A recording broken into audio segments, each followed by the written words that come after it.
परमेश्वर के नाम की महिमा हो।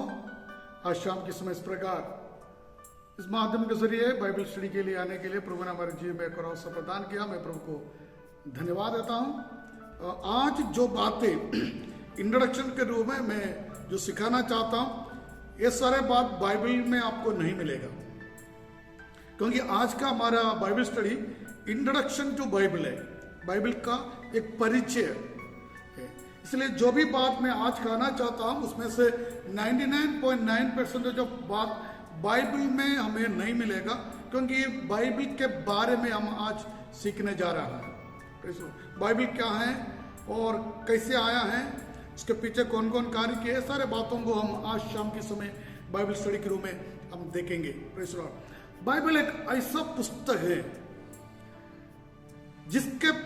जिसका अंदर मनुष्य के बारे में सब कुछ है।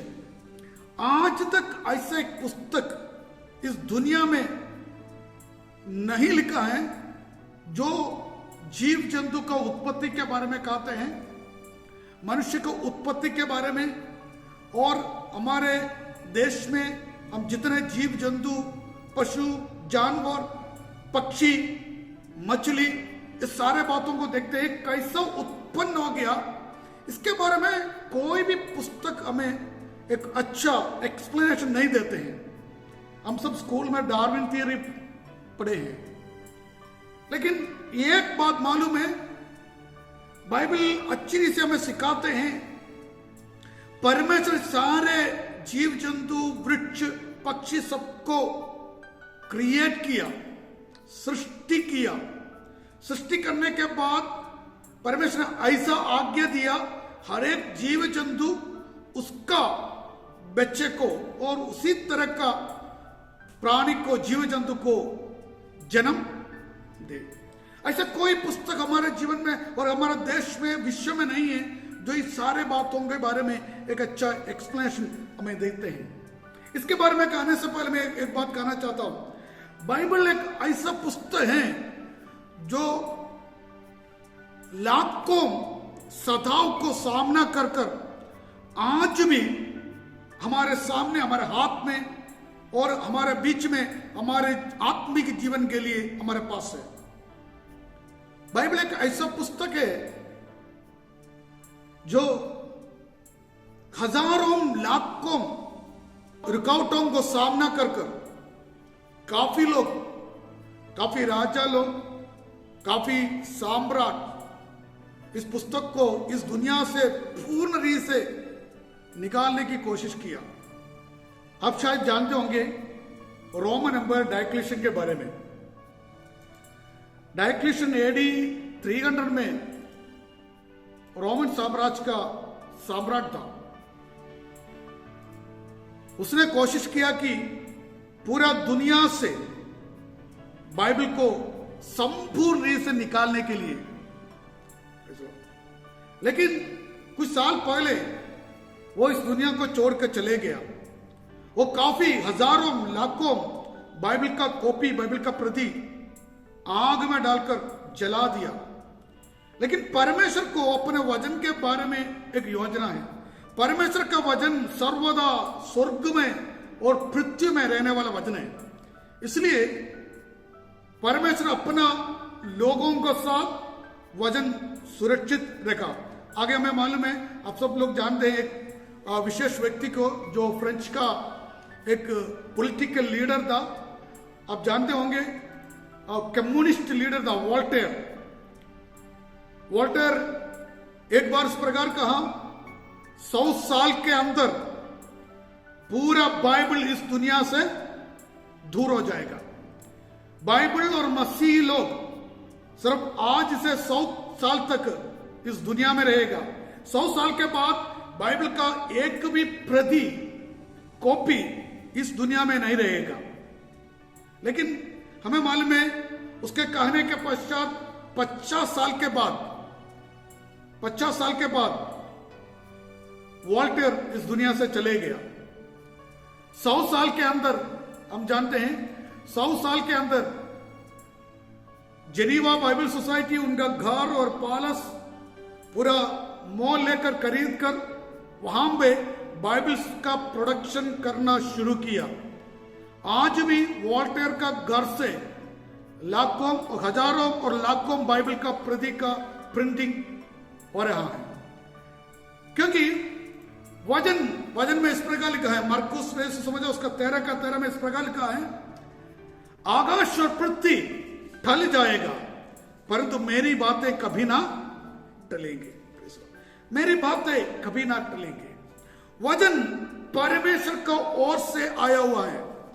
इस दुनिया का कोई भी व्यक्ति, कोई भी वस्तु, कोई भी चीज उसको हटा नहीं सकते और उसको परमेश्वर से दूर नहीं कर सकते हैं। इस बात है, और दुनिया से दूर नहीं कर सकते, क्योंकि ये हमेशा स्वर्ग में स्थिर रहने वाला है। इसलिए लिखा आकाश और पृथ्वी टल जाएगा परंतु मेरी बातें कभी ना टलेंगे। हम जानते हैं, काफी लोग शायद जानते होंगे, जो बाइबल शब्द ग्रीक शब्द बिब्लियोस से आया है। बिब्लियोस का मतलब बुक, उसका प्लूरल फॉर्म है बिब्लिया। बिब्लिया का मतलब बुक्स, एक से ज्यादा पुस्तक। हम जानते हैं बाइबल एक सिंगल पुस्तक होने के बावजूद भी उसके अंदर 66 बुक्स है। उसके बारे में आगे हम देखेंगे। यह बाइबल लगभग 1600 साल के अंदर लिखा गया पुस्तक है।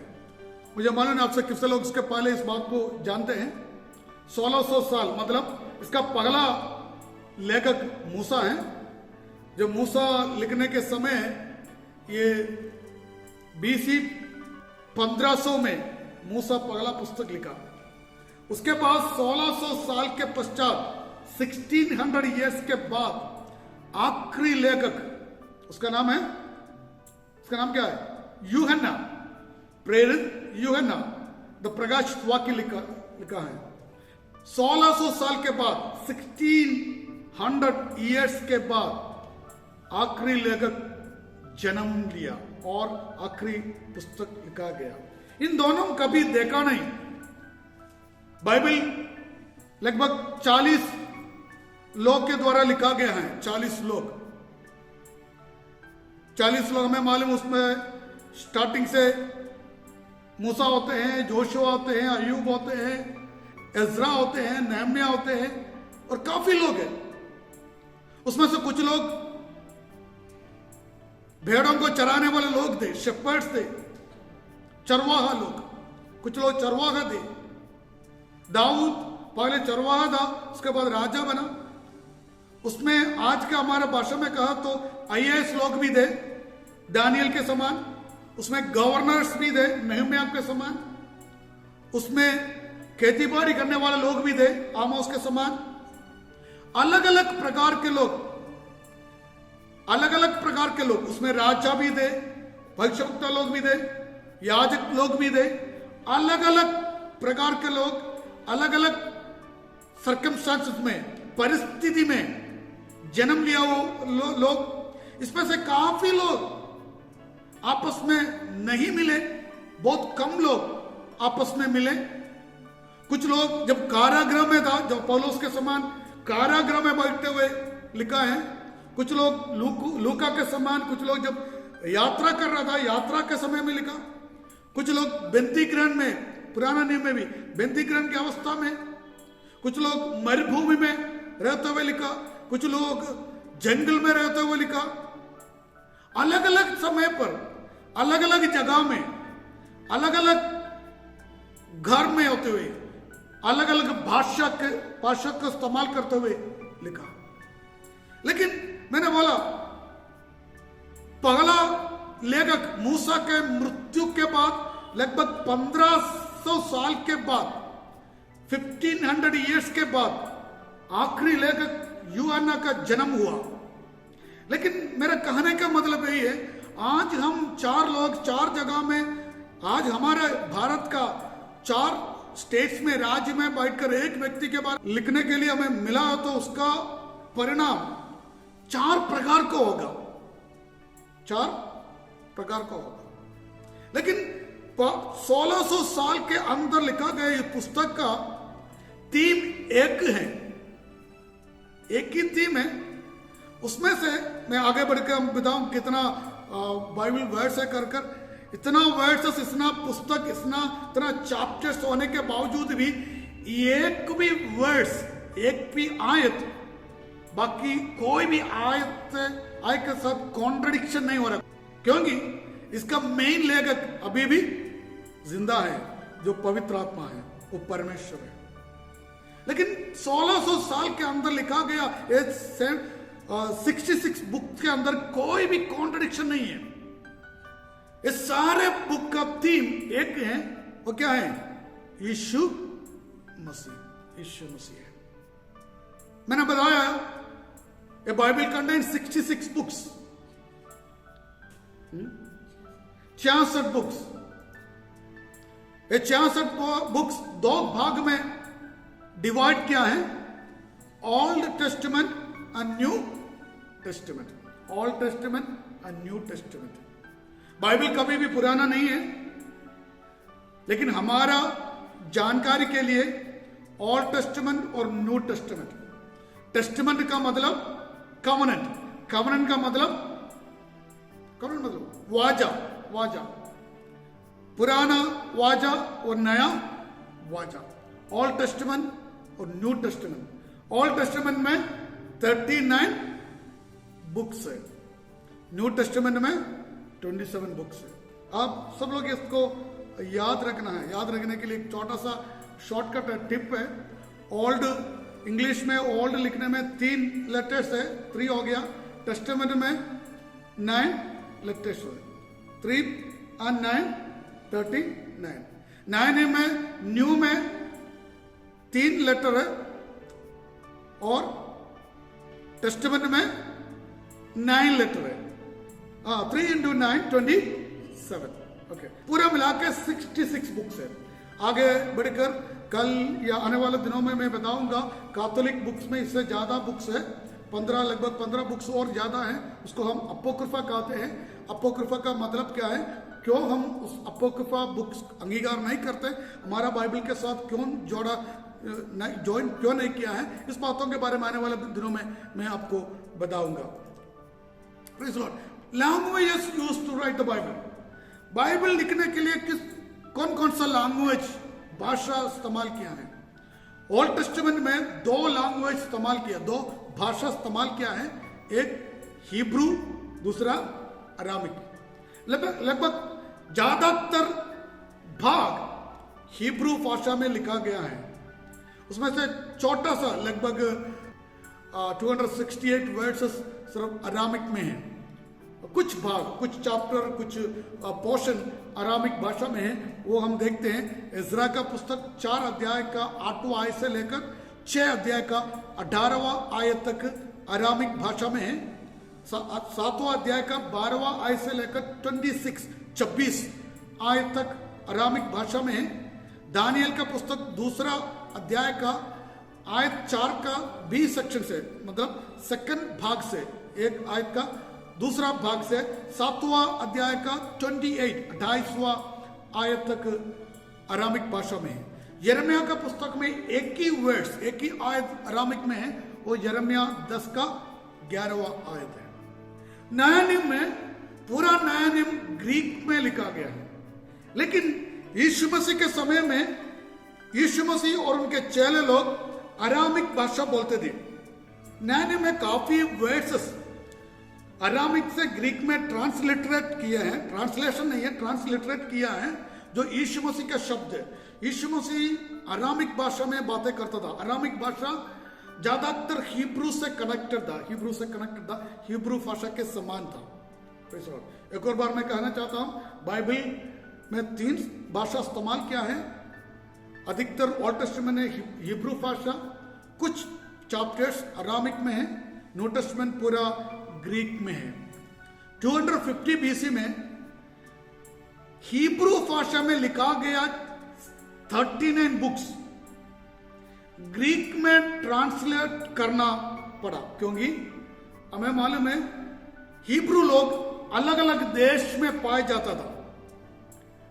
इसराइल देश के बाहर रहने वाले हिब्रू लोगों को, यहूदी लोगों को हिब्रू नहीं जानता था, इसलिए उनके लिए परमेश्वर का वचन, पुराना नियम ग्रीक भाषा में ट्रांसलेट करना पड़ा। लगभग बीसी 250 में पूरा ओल्ड टेस्टामेंट, पूरा पुराना नियम पूरा ग्रीक में ट्रांसलेट किया। जो ग्रीक में ट्रांसलेट किया गया उस पुराना नियम को हम सेप्टुजेंट कहते हैं।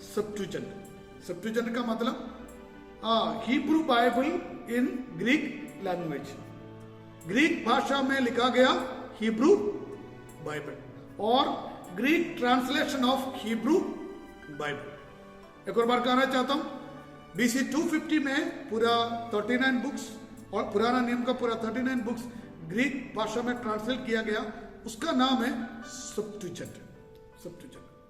हम जानते हैं the most translated book in the world is Bible. दुनिया में सबसे ज्यादा ट्रांसलेट किया गया एक पुस्तक बाइबल है। लगभग 2200 भाषा में, अगर हम थोड़ा सा और ज्यादा एक्यूरेट में बताएंगे, 1500 भाषा में पूरा बाइबल आज तक ट्रांसलेट किया गया है।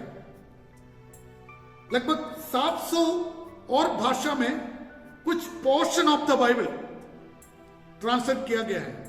पूरा मिलाकर 2200 भाषा में आज तक हमारा हाथ में जो बाइबल है वो ट्रांसलेट किया गया है। मतलब दुनिया का the most translated book in the world, सबसे ज्यादा ट्रांसलेशन किया गया एक पुस्तक है हमारे हाथ में जो है वो बाइबल। Praise the Lord. आगे मैं बढ़ना चाहता हूं। हम जानते हैं बाइबल जब लिखा गया था, इसमें चैप्टर नहीं था, चैप्टर नहीं था। आज हमारे पास चैप्टर है और वर्ड्स है, डिविजन है, लेकिन बाइबल जब ओरिजिनली लिखा गया उनका मन में यह बात नहीं था। प्रिंटिंग के बारे में उस समय कोई सोच भी नहीं सकता था। यह सब एक पुस्तक के रूप में लिखा गया था, लेकिन जरूर बाइबल में पैराग्राफ था, पैराग्राफ वाइज डिवाइड किया गया था। इसलिए हम जब बाइबल पढ़ते हैं चैप्टर वाइज पढ़ने से बदले अगर छोटा बुक है तो एक बैठक में पूरा पढ़ना अच्छा है, नहीं तो पैराग्राफ वाइज पैराग्राफ पढ़ना है, क्योंकि एक पैराग्राफ में एक मैटर डील करते हैं, एक विषय के बारे में लिखा गया है। जब बाइबल पहली बार मैन्युस्क्रिप्ट में लिखा गया था वो उसमें चैप्टर नहीं था। एडी 1227 में इन 1227 Stephen Langton, an archbishop of Canterbury, made modern chapter divisions in the Bible.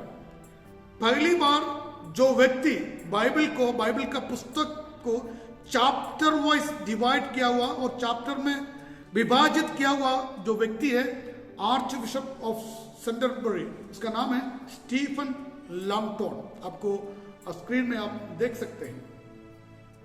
The first Bible, पहला बाइबल जो चैप्टर के साथ, जो पहला बाइबल जो इस्तेमाल किया था उसको हम वाइक्लिफ इंग्लिश बाइबल कहते हैं। इन 1382 मतलब 14 सेंचुरी में, शताब्दी में। थियोलॉजिकल सेमिनारी में पढ़ने वाले बच्चे जानते हैं वाइक्लिफ कमेंट्रीज वगैरह। पहला कमेंट्री है, सबसे इन्फ्लुएंशियल कमेंट्री है और सबसे अच्छा कमेंट्री है वाइक्लिफ कमेंट्रीज, वाइक्लिफ बाइबल वगैरह। और 1382 में पहली बार पहला बाइबल चैप्टर वाइज जो निकाला। द फर्स्ट प्रिंटेड बाइबल में 1382 में जब वाइक्लिफ बाइबल के बारे में कहा, वो प्रिंटेड नहीं था परंतु वो चैप्टर वाइज अरेंज किया हुआ बाइबल था।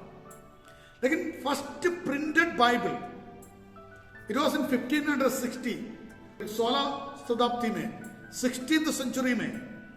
Is called Geneva Bible. इसको जेनीवा बाइबल कहते हैं। The Hebrew Old Testament was divided into verses by a Jewish rabbi. हमने देखा बाइबल कौन उसको चैप्टर वाइज डिवाइड किया, विभाजित किया। चैप्टर वाइज विभाजित करने से एक व्यक्ति एक वर्स और एक आयत कहने से किसी को निकालना बहुत मुश्किल है। आजकल वर्स बोलने से भी निकालना बहुत मुश्किल है। पहले जब चैप्टर नहीं था तब बाइबल का एक भाग किसी को बताना वो भी मुश्किल था। चैप्टर होने से थोड़ा और आसान हो गया। फिर भी बीच में से एक सेंटेंस बताने से किसी को समझ में नहीं आता वो कहां से है, क्योंकि कुछ चैप्टर्स बहुत बड़ा बहुत लंबा। उसके बाद एडी 1448 में 1448 में पहली बार एक जूविश रबी, उसका नाम है नाथान, उसके द्वारा ओल्ड टेस्टमेंट पहली बार वर्ड्स में विभाजित किया गया। उसके बाद 1555 में रॉबर्ट एस्टीन नामक, और उसको स्टीफनस भी कहते हैं, न्यू टेस्टमेंट को वर्सेस में विभाजित किया। एक और बार कहना चाहता हूं, 1448 में नाथान नामक एक जूविश रबी पहली बार पुराना नियम को वर्सेस में विभाजित किया। उसके बाद 1555 में रॉबर्ट एस्टीन नामक एक व्यक्ति न्याय नियम को वर्स में विभाजित किया। हम देखेंगे बाइबल में कितना चैप्टर्स है। काफी लोगों को जानते हैं बाइबल कंटेन्स 1189 चैप्टर्स। कितना वर्सेस है? 31,373 verses. 31,373 verses. लॉन्गेस्ट बुक, सबसे लंबा पुस्तक बाइबल में भजन संहिता कहते हैं हम। और सबसे longest chapter bhajan 119। The smallest chapter bhajan 117। Longest words in the Bible, सबसे लंबा आयत, सबसे लंबा आयत एस्तर का पुस्तक 8वां अध्याय का 9वां पद है, इंग्लिश में। लेकिन ग्रीक भाषा में, अरामिक भाषा में वो नहीं है। प्रकाशित वाक्य 20वां अध्याय का 4 आयत है सबसे लॉन्गेस्ट। लेकिन इंग्लिश बाइबल में एस्तर का पुस्तक 8वां अध्याय 9वां पद है। शॉर्टेस्ट वर्ड, सबसे छोटा आयत यूहन्ना का सुसमाचार 11वां अध्याय का 35वां आयत। हम सब जानते हैं वो क्या है? यीशु रोया। The longest name in the Bible, सबसे लंबा नाम, आयसिया का पुस्तक 8वां अध्याय का पहला आयत में। मैं देख रहा हूं कुछ लोग लिख के ले रहे हैं, क्योंकि बाइबल किस में ये सब काम आएगा इसीलिए लिख रहे हैं। Praise Lord. Longest name in the Bible is Mahershalal Hashbaz. Mahershalal Hashbaz, Isaiah का पुस्तक 8वां अध्याय पहला आयत में और तीसरा आयत में भी हम इस नाम को पढ़ते हैं। पुराने नियम का डिवीजन को हम देखेंगे। बाइबल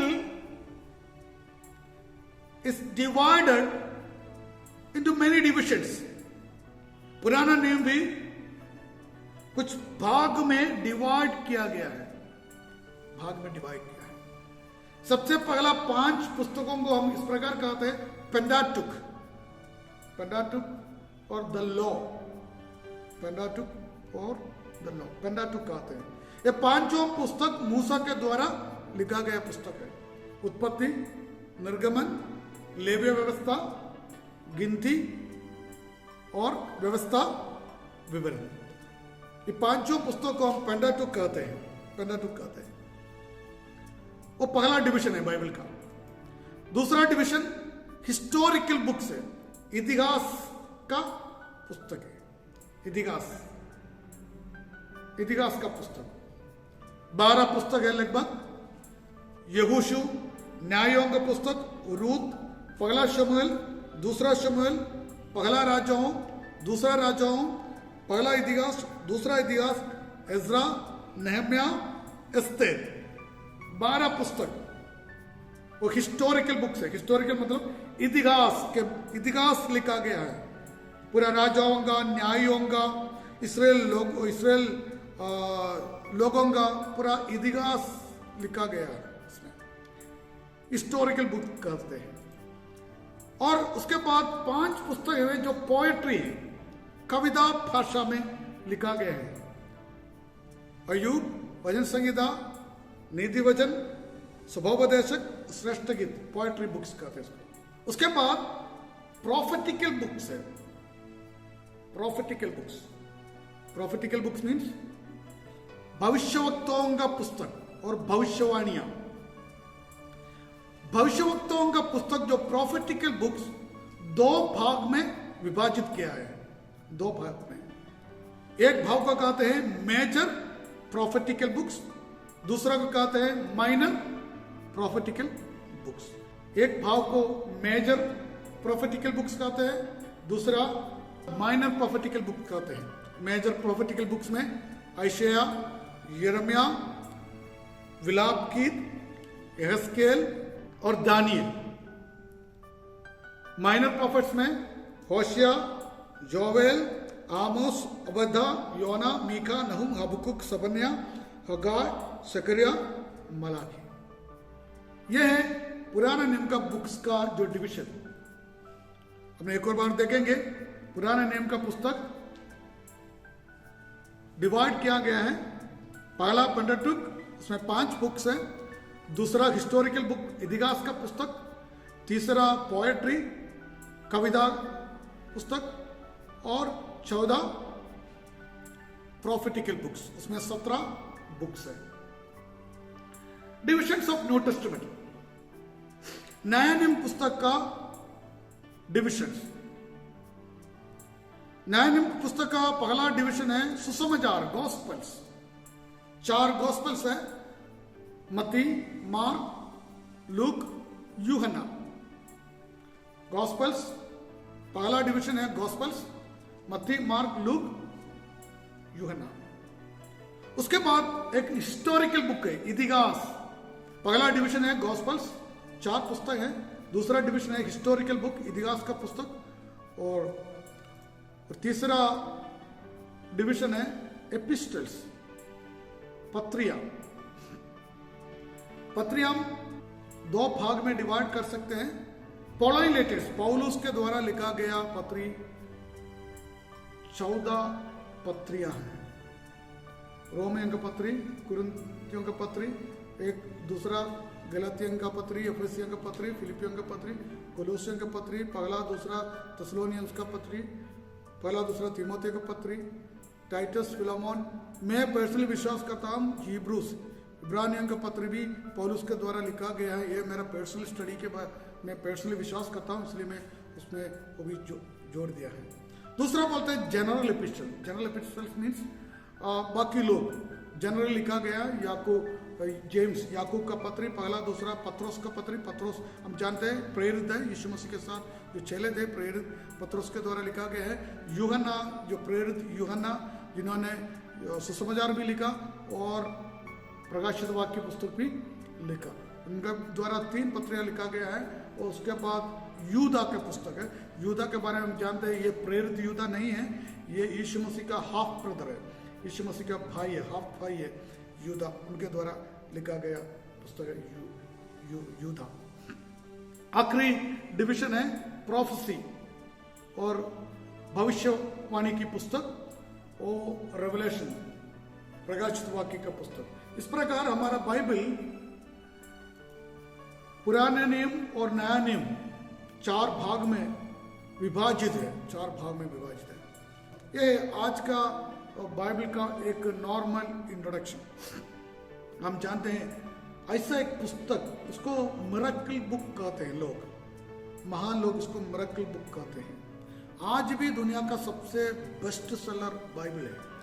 आज भी दुनिया में सबसे ज़्यादा ट्रांसलेट करने वाला पुस्तक बाइबल है। आज भी लोगों का मन में परिवर्तन करने वाला पुस्तक बाइबल है। जो बुक लगभग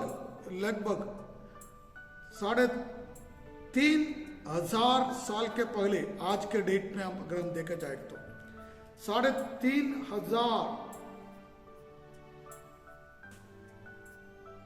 साल के पहले लिखा गया पुस्तक आज भी हर एक व्यक्तियों से बातचीत कर रहा है। आज भी वैज्ञानिक लोग इस पुस्तक में अपना नया इन्वेंशन के लिए, नया थॉट्स के लिए इस पुस्तक को खोजते हैं और ढूंढते हैं, इस पुस्तक में सर्च करते हैं। काफ़ी बातें बाइबल में और आज के साइंस के काफ़ी बात बाइबल के द्वारा और बाइबल का थॉट्स के द्वारा आया है। बाइबल में फ्रिज के बारे में है, टीवी के बारे में, करंट के बारे में, आज का हमारा इवन टीवी के बारे में, हमारा मोबाइल के बारे में, टेस्ट ट्यूब बेबीज के बारे में, क्लोनिंग के बारे में, ब्लड बैंक के बारे में, हार्ट ट्रांसप्लांटेशन के बारे में, ब्लड ट्रांसप्लांटेशन के बारे में, सब के बारे में इस बाइबल में लिखा गया है। आज भी ये बाइबल जीवित है। आज भी लोगों से बातें करते हैं, आज भी लोगों को परिवर्तन करते हैं पुस्तक। प्रभु आज शाम के समय इन वचनों के द्वारा आप सबको आशीष